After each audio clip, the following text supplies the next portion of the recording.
Raila Amolo Odinga, mwanasiasa maarufu anaojulikana na kila mtu. Tufahamu kuwa alikuwa na pesa, lakini pesa zake hazikuweza kumkinga na mauti. Tufahamu alikuwa na cheo, lakini cheo chake hakikumfanya yeye asife. Tufahamu alikuwa na wafuasi, lakini wafuasi wake hawakumweza kumsaidia asiondoke duniani. Alisafiri mpaka akafika mbali huko kwa ajili ya kutafuta matibabu. Hospitali zote za Kenya hizi hazikumfaa. Aliona hizi haziwezi kumpatia maisha, afadhali asafiri aende akatafute nje matibabu yake.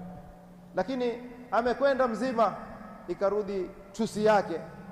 Mali na pesa na cheo na watu na wafuasi, yote hayakumnufaisha. Allahu Akbar! Ni mafundisho kwa kila alokuwa na busara katika sisi.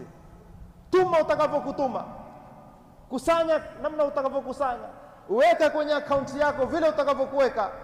Wallahi, hata uwe na mabilioni ya pesa, mauti yako yakifika utaondoka tu duniani.